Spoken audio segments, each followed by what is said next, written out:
Welcome back. I'm Sarah, here with Morgan. Hey! For Out of Initiative. Da-na-na-na. I can't do that every single time. That's going to be really annoying, huh? We can find some music. You don't have to. I don't have to be the music. I love that. You don't. Yeah, we could find some music. I like that. That's a good idea. So today, we're going to be talking about what got us initially into Dungeons and Dragons. Good old tabletop role-playing games and the way they impact our lives and how we're kind of, I'm just going to say it, there's going to be profanity in this, it's just going to have to be okay. There you go. You've been warned. It's fucking great. We really fucking love it. We really do. Sarah, tell me everything about how you started in D&D. Okay. So I began playing D&D in high school, which I think is a common theme. A lot of people, kids, get into it. I was a sophomore, junior. I played it for 2 years. How I got into it, I didn't even know what it was. My boyfriend I was dating, I didn't even know. He told me what it was. I thought it was a video game. There was also the Warhammer. You know, people were really into Warhammer. I thought it was maybe something like that. And they had all the minis. You know, they had, like, painted we've got hundreds and hundreds. Boxes and boxes of them that your dear sweet brother, who I married, has at our home and has not touched in years. And so I was a little intimidated because, first of all, you have to have all these minis. Like, you have to buy all of them. And being 15 or 16 years old, I didn't have a lot of disposable income. Right. And second of all, Warhammer was so military based, and I wasn't really into that. I didn't think that sounded very fun. And then when he started explaining to me kind of what it was, he basically just gave me the player's handbook. And at the time, so it was 2000, third edition came out. So I think that was the book he gave me. I was kind of earlier looking up the images. I just remember the way the book looked. Yeah. And then he gave me the Monsters manual, but I think that was like second edition. Most of the books that I acquired, I got from like Goodwill, thrift stores. Again, broke teenagers, right? And the fact that I could find them back then was just amazing. I look back on that, like I was just That's true. A different time. That would not fly today. No. And it wasn't, at the time in high school, very, very few people played it.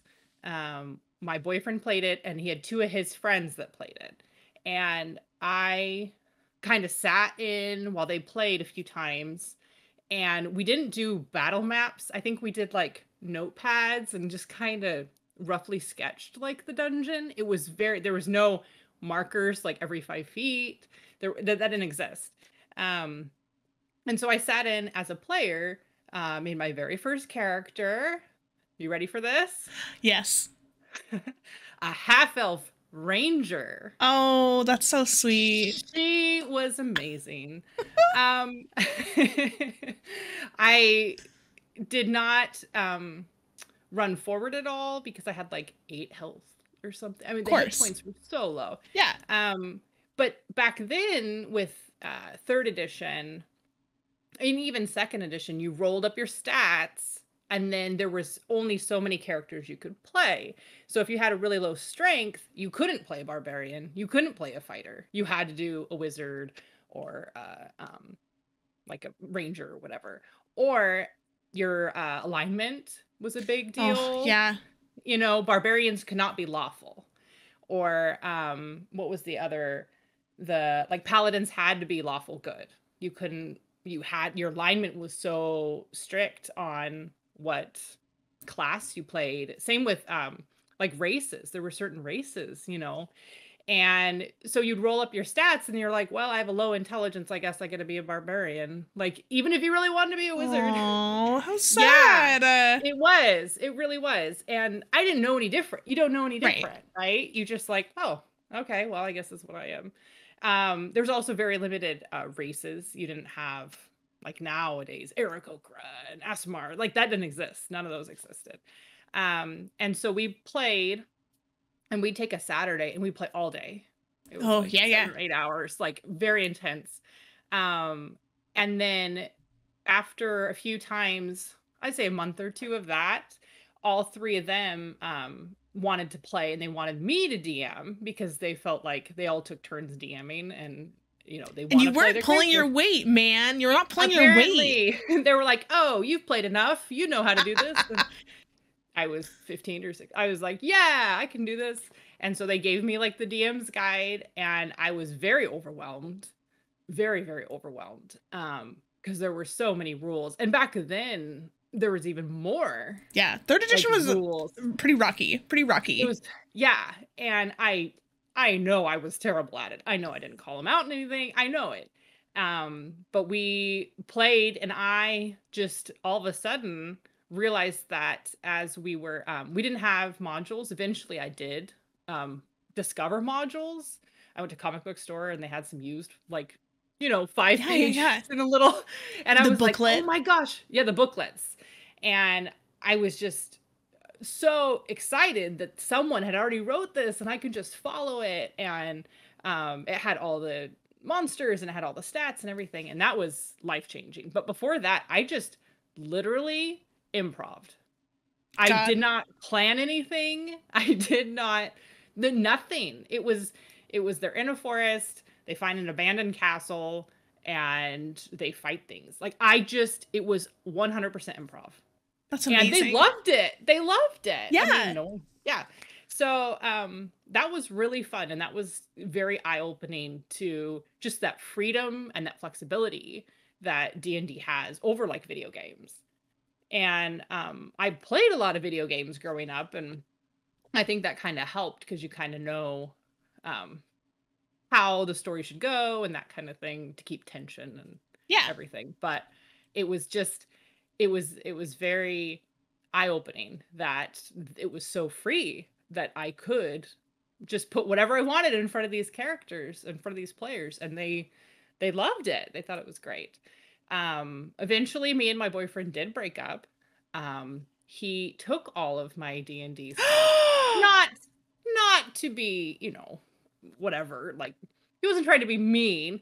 I just happened to leave it at his house, so we broke up, and I never went back and got it. And yeah, No. I had 1 set of dice. I had 1 set, pink, hot pink that glowed in the dark. Um, so that tells you, like, I don't know, is dice hoarding a new thing? Because back then, I think he only had, like, 1 set of dice too. I feel like, yeah, I mean, I feel like there was like less selection, right? Like it was very like, which of these generic plastic dice Yes. would you like? And you're like, Yes. I would like the red one and I would like the blue one. And like, they weren't that cool. They were fine. They were business, right? Like Yeah. they were like a Honda Civic. It's there to get you from point A to point B. If you You're want to duck it right. out, that's fine. But You're like, right. that's not how they come. They just had the little sets, and it was, like, primary colors, Yeah. and that was it. And my pink ones, they just glowed in the dark. That's pretty Um, cool though. it was pretty cool. So yeah, so then yeah, after we broke up, he kept all the stuff, and I just kind of never really picked it up after that. Um, Back then, our comic book store had been ran by the same family for like 30 years, and it was not um the most accommodating to young women. Mm. And so I went into it accompanied by my boyfriend, and that was okay. But after that, I never really felt comfortable going in by myself. Um, I could, but I just was like, kind of just moved on.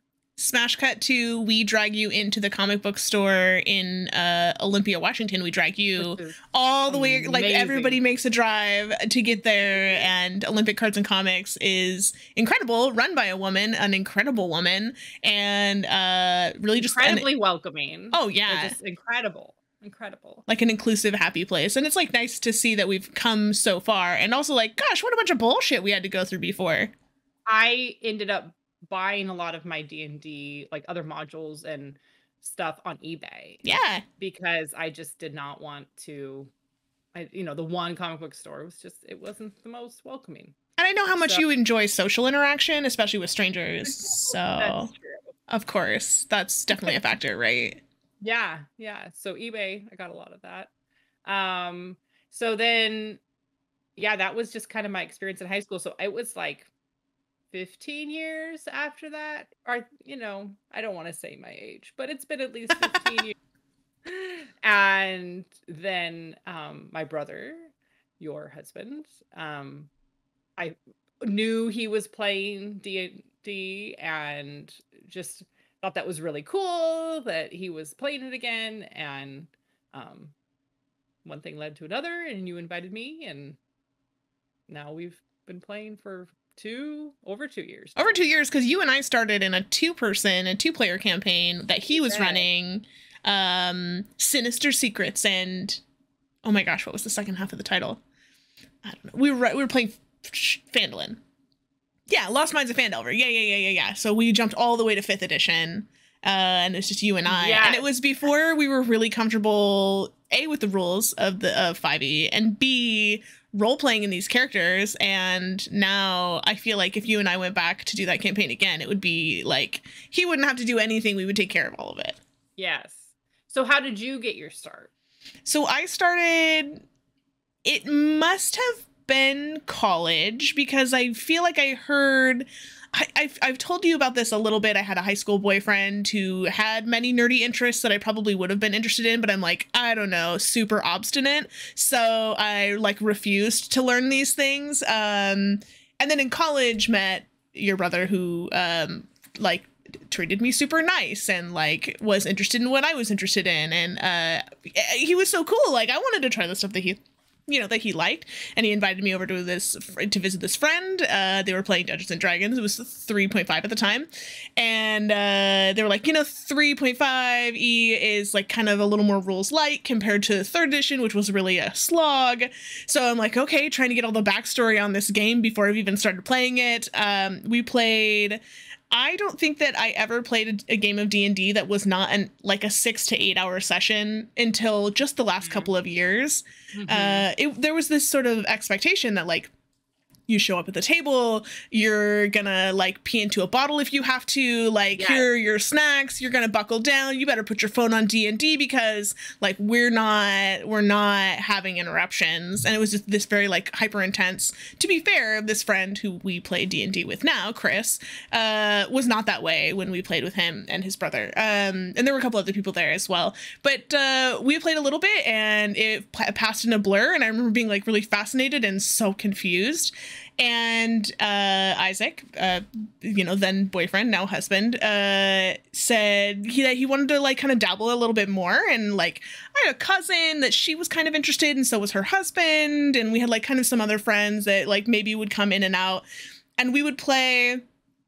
Like we would get together on like a Sunday, and we would play for like 8 or 9 straight hours. We would like order food and we would hang out, and it was like a real event.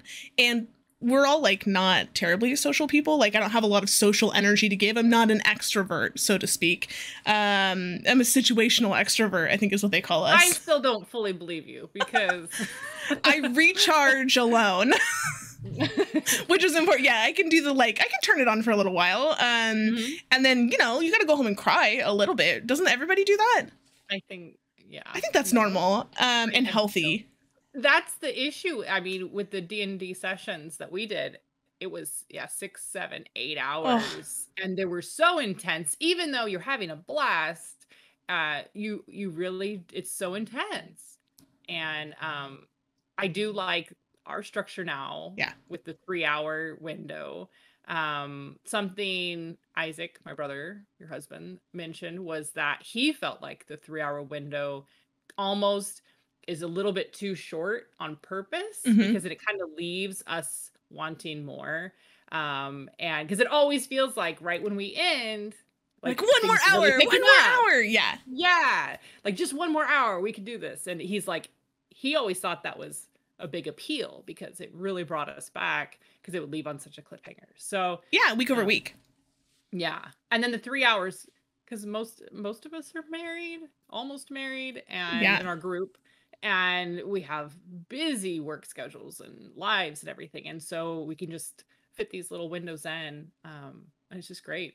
I actually think that being like grown-ups that are trying to just like keep being an adult and like functionally run a household is the reason that we were able to get into this game so consistently, because I really think that that stigma of like it has to be a 6 to 8 hour session had been really like drilled into my brain. And I don't know where Isaac got it from, because he was kind of feeling that way too. I had a coworker and they were running a game that was like really a big time commitment. I've had like a couple of people who we've like dropped into games and they'd be like a really big time commitment. It's that same like, boy, by hour 6 or 8, I'm really tired. I don't have anything left to give you, and I have to work tomorrow. So I kind of have to figure out how to recharge to go back into that, because I haven't always had like really fun, wonderful jobs that I love getting up in the morning for. I mean, who has? But like, we had that like so drilled in, and this colleague was like really set on, no, you have to be 100% present. And I would try to check out, and it like offended this person, deeply offended this person. And I got to the point where I was like, I don't want to be at your table anymore. And it was really, I'm such a non-confrontational person that I was very like, it was so hard for me to be like, I don't want to do this. And Isaac was like, nah, we're just gonna not go anymore. It was like Irish exit, like we're out, like nah, we're just good. But so we stopped playing that game. We kind of kept picking up games and trying other things and kind of coming and going. And then when he wanted to play again and was just really frustrated with this, like, we keep doing these 8-hour games and we all get tired. And finally one day he was like, let's call my sister and see, do we want to just like play just the 3 of us? It's just a smaller group. We'll pick a shorter time slot. And I think that that's where he started the 3-hour 9 to noon Sunday morning nerd church, as the time slot is now referred to within our friend group. I think that's where that name. It's such a good name. It's perfect. Yeah. So we attend nerd church on Sundays. And funny coming from the 2 of you who were raised by the Jewish lady. So funny. But so nerd church every Sunday, not Friday night. And we played for just 3 hours. And then like that formula really started to work. And then he and I just had a wild hair where I was just really obsessed with the idea of doing more storytelling and wanted to run my own games. And so he was just like, okay, well, like, absolutely, I support you 100%. Here are the tools that you need. And I was like, I really want to just like dabble in it a tiny bit before we really commit to running a game. So I ran him in like a one-on-one, like one shot for like, I don't know, an hour, maybe 2, with this character Baron that he plays now. And we had this like brief interaction, and I like was bit. I was just like, I have to keep doing this. You cannot stop me. And I started the game that we're playing now, I think 2 weekends later. And it's actually funny because we did this little one-off one shot and then decided that we wanted to play, and this was all before the panini that we're in now, and we were visiting people in person, and we got together with my coworker Kyle, and then my cousin's husband Brandon, who both were like, yeah, we would love to play with you. You and I, Sarah, had the Sunday game going, so we were like, okay, every other Sunday I'll run this other game, because we were thinking all of these people don't want to play every single Sunday. That's too much to ask. So I met with Brandon and Kyle, and those 2 plus Isaac were going to be my group. And then we happened to go visit Chris again. So the person who I played D&D with for the very first time, we happened to go visit him and his now fiance. We were down visiting them, you know, for like it was his birthday, because it was 2 years ago. It was 2 years ago this weekend that we were down at his house. And I was like, oh, I'm just kind of casually like, oh, hey, I know you play D&D. We played a bit before. We're starting this game. And he's like, I want to play. I was like, well, actually, we're probably going to be online at first because I'm more comfortable with digital tools. So like, sure, join us 9 a.m. And like, he's kind of the friend who's like really known for not texting back, right? Like he's the kind of friend who you're like, hey man, what's up? Are you good? Like, are you alive? And he's like, yeah. But when you're like, oh, what do you think of like the Neil deGrasse Tyson special that just came out? He'll reply when he wants to reply. So I was just kind of like, oh yeah, he'll come. It'll be fun, or he won't, and that's fine too. He made a character. He really committed to the bit. He wanted to be a kobold who had like seen some shit, and like he got really excited about this build. And then that next Sunday I had 4 players instead of 3.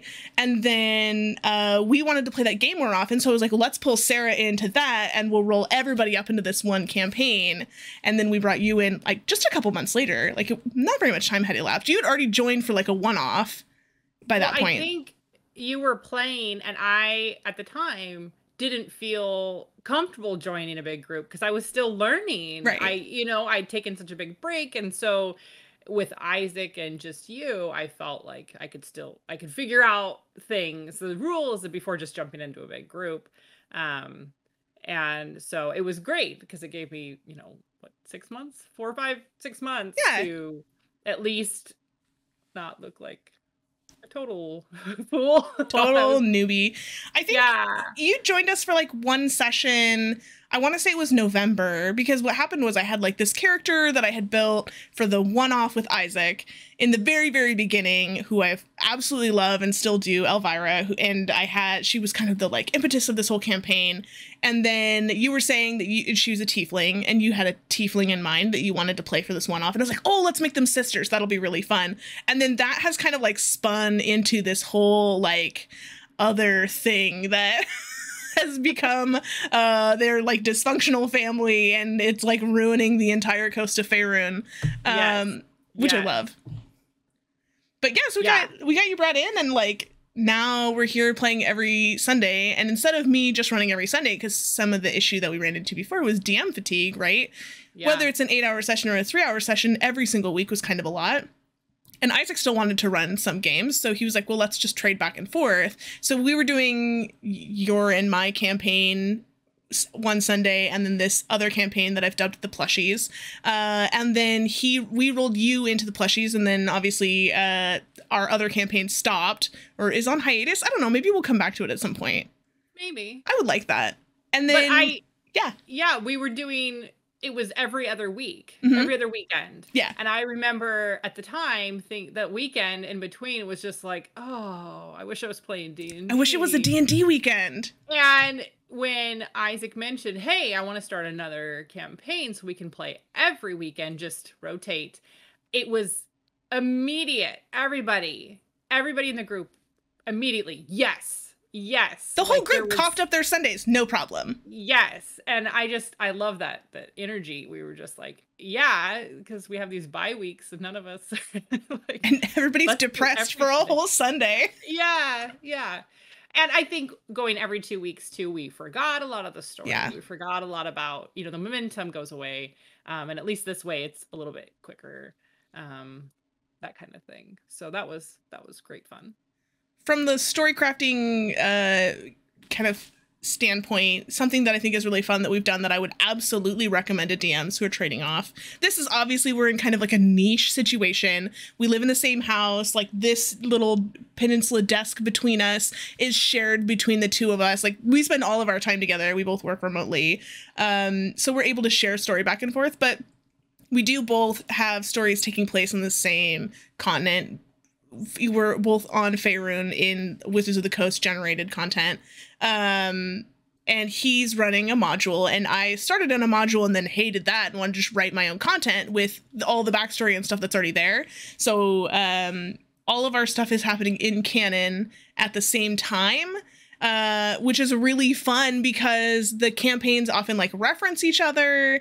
I even like put a note, I think, in our outline today that was like, oh, and if we get to it, like maybe we do some DM spoilers, because I was like, ooh, what kind of hot takes or like moments could I share that would be like just a little tidbit from something that's happening in behind the scenes. Yeah, definitely. And since we're still actively in this one campaign, as much as I want you to reveal things, you're going to have to be selective. Absolutely. I'm working on this homebrew that's going to come up. So secrets. So we could talk about stuff that has happened already in your homebrew, as far as like, down the line, you think that's going to come back to, there's this one situation. thing. There's this one thing that's come up and no one's pulled the thread. And Isaac and I both know about it, and it is driving me nuts because this character keeps coming back, and this is Gemini. She's come back a couple of times. She is a wood elf paladin who serves Tyr. She's a realm hero, which is a made-up title that I gave to this area. She was chosen by Tyr, and she has told you guys... Tyr, the god of... He He like is war? lawful, and he's not war. It's like justice. Okay. I'm pulling, he's very eye for an eye, and I'm really just pulling from memory here. So I guarantee if there's a comment section wherever this goes, I'll be corrected. I don't have a pair of ovaries But for he is a nothing. fairly well-known Yeah, deity he's a and big deal. yeah. He's kind of he's part of the primary pantheon, I think. At least in 5e. And he has he's missing one hand. I think he's missing one eye too in some depictions, but that's neither here nor there. Gemini, the character, also is missing one hand, and there she's the realm hero. So each they're like 7 or 9 major gods that I picked that I each selected a realm hero and a protector, and they assigned each of their protectors to one another because there's this calamity coming, and like this is what our whole campaign has been working towards, so that's not a surprise. But what we don't know, what the group doesn't know, is who the protector for Tyr is. And Gemini has given you all enough information, but it references something outside of the plushies campaign. So I just keep hoping that someone's going to pull the thread, or because we record our sessions for our own posterity, not to share, but just for ourselves to reference, I keep hoping that that's going to come up. But the thing she mentioned, which I know for sure, I saw you writing it down, although I've said that before, and you were like, no, I was writing a grocery list.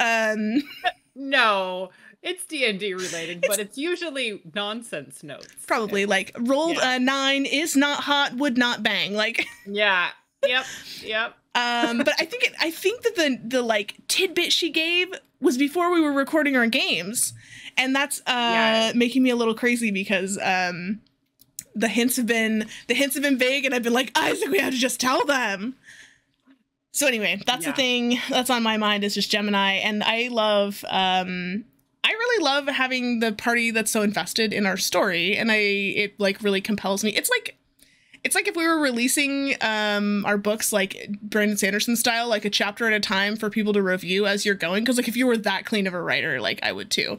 That was a big long tangent to say I love having a group that's invested in the story every week, because it helps me shape the direction. I very firmly believe in being a DM that crafts the story with the party. Like they should be the main characters, and I think that the story should be about them. And they should help you build it and craft the world. Like they should have an impact on things. I think that's the point of the game, in my opinion. And I love having your guys' input every week. And sometimes there are tidbits that you don't get, and it's just like, oh no, I guess I better like stop worrying about it or just tell you, because if it's important to me, I have to say something, because if it's not important to you guys, you're not going to notice.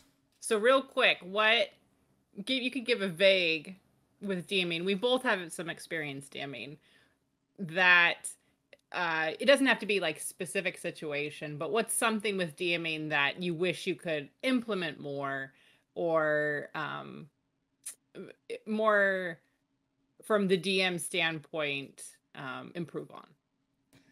I think you sent a TikTok to Isaac and I recently that we both like paused to like break it down and like talk through it, because it's had so many good ideas. And one of the things that this gal was saying in the TikTok was everybody should have meta magic options and or fighting style options if they're more of a martial class. And I am obsessed with this idea, because I think that one thing that's missing is, and we hear this from our friend who plays Monk, who, you know, feels like sometimes he just doesn't have anything he can do. Like, I guess I punch. And, like, that sucks. Nobody wants to, I guess I punch, right? So I think that, like, the idea of incorporating more options while also enhancing the classes that would be sort of, air quotes, losing that uniqueness by having that be available to other classes, like working with them to make them feel special, and they should still have an edge over everybody else in, say, sorcerers and meta magic. But also, like, I want to have more options. So, like, being able to, like, duplicate a spell, to be able to twin a spell, like, would be really frickin' baller for a lot of other classes. And I would love to see more of that. How about you? What do you want to see? Well, as far as like running either as a player or DMing, Um, I one of my ultimate goals is they talk about what are you supposed to have 5 or 6 encounters a day Oh, for it's long too many. rest, something like that, right? And they don't have to be fight encounters, but I feel like so much of um a lot of Dungeons and Dragons is geared towards that. You are having to either use your strength or you're having to dodge something or fight something. And if you could have, if I feel like if I could incorporate more encounters that are puzzle or problem solving um, along with the fighting. So, for example, like they're crossing a bridge that's slowly crumbling, and then you have like a time limit. Like in 4 turns, this will collapse. So you have 4 turns. And so like you're still doing initiative, but they can like plan ahead that I'm going to do this and then I'm going to do this and I'm going to do this and then see how them roll. Just to kind of make it um, different encounters. I also really want to try and implement more of the improvised weapons, having all their Yeah. weapons go away Yeah. and force them to like look around. Like, is there a stick? Is there a rock? Is there, like really push them to just start thinking about that kind of stuff. And it's tough. It's tough because you're like trying to keep the pace going and Right. you have the time limit like we talked about. And so you don't want it dragging for them spending 20 minutes looking for something. And um I I feel like a lot of in my DMing style, I give a lot away. And I don't know if that's right or wrong or I don't think there uh, is a right or wrong on that. no, but nobody's complained like Yeah. you're telling me too much. But I feel like there's such a, and we can discuss about this at Oh, nauseum. yeah. Um, the perception, everybody for the most part can see what's in front of them. It's the zeroing in on something that's different or something that's moved or that kind of thing. And so I feel like with like perception checks, I just don't do them very often. Where I know a lot of DMs, like it's a lot of perception checks. So, yeah, I feel like there's certain, and maybe because I started it like third with third edition, they didn't really have a lot of, I mean, they had like appraisal and they had like all these specific things where they've kind of condensed it now. We're like insight, where I think they had something like knowing if someone is lying was a specific role, and then now we've condensed it down, that kind of thing. So yeah, I don't know, I feel like I just less checks because I feel like it moves them along and they don't get people don't get frustrated as easily. I gotta So, I gotta say I've got a hot take related to this, and this is based okay. on some other people that we interact with within this sphere. I don't don't punish me for asking what my character sees, especially if you prompt me to make a perception check and I roll low. If my character is supposed to see something, if I, the player, am supposed to know something, you should tell me. Don't Yeah. gate it behind a check that I can fail, because let me tell you what, the dice are going to screw you over 9 times out of 10. Yeah. Yeah. And I think that's DMing. I feel like we should do a whole session on DMing, but they talk about if they're supposed to find something, they need to find it. Like if they're supposed to find the key, you need to let them find it. And if they keep rolling garbage, you need to figure out how else they can find it and discover it. And that's part of the challenge of DMing and still making it interesting and still a challenge, but not ultimately, that you don't want them getting frustrated. So I also think this applies to puzzles, because I think many of us like to throw puzzles in. Love the idea of puzzles. I've played with a lot of DMs who get really excited about puzzles, and they can go one of two ways, and it's never the right way. They can either be a puzzle that I, the player, look at and understand, have seen before, or can solve quickly, faster than the DM hoped, and that can really frustrate DMs who were hoping to really kill some time with this. And then, well, does your character know that? Don't do that. And the other way is it's too hard of a puzzle, and the players themselves can't figure it out. And I've played with DMs who like they throw a puzzle out, and when the party can't figure it out, like they kind of like they're really quick to sort of blame the people for not figuring it out. And you're rolling crappy, you're not gonna figure it out. Guess we're just gonna sit here till you guys can solve it. And like if there's one thing that I cannot handle, it's being made to feel stupid. Like no, can't do it. So like don't penalize the group for it. So I find that I only write puzzles where whatever the player's solution is, they're going to put their heads together, they're going to try something, and maybe it's a stupid idea, and like maybe it's like nonsense, but so they might need to take a couple runs at it. But basically, long story short, it was really rambling, but I think that whatever the players try should be the right answer. Like, stop making puzzles that have one singular hard and fast number output that you must come up with, otherwise you fail. That sucks. No one likes that.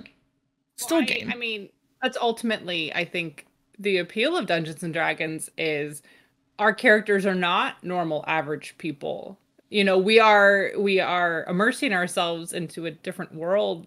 If we just want to be regular people, like, we don't need to play. And so if you're playing a wizard with 18 intelligence or 20 intelligence, they're going to notice stuff that you as a person in your real world would not notice. You know what I mean? You're playing someone that's super highly intelligent, and that's the thrill. That's the excitement, that you get to pretend to be someone that's extremely intelligent or extremely strong. I just want to pretend to be smart for like one day. Really smart. She's so smart. So yeah, no, and I get it. And there's memes all over the internet about kindergarten level puzzles that people can't solve. And yeah, it's tricky. It's a delicate balance because you want to incorporate some, but then you got to have fail safes if they're struggling. What else can they do to trigger it and to help give them a clue? If we're sitting around the table looking at a puzzle and no one's having fun, the puzzle can be over now. Exactly. I feel like that's. Yep. Yeah. Yep. Well, this was great talk. I learned all sorts of things about how you got into D&D that I didn't know. And I can't believe we haven't talked more about this. I know. It was great. I love it. We should like talk more about D&D. We should like, let's do this again. Okay, so go roll some dice, tell some stories, and we will see you next time. Thanks for joining us. Thanks for listening to Out of Initiative, a podcast from Merely NPCs. For more from Sarah and Morgan, visit merelynpcs.com or follow them on Instagram @merelynpcs.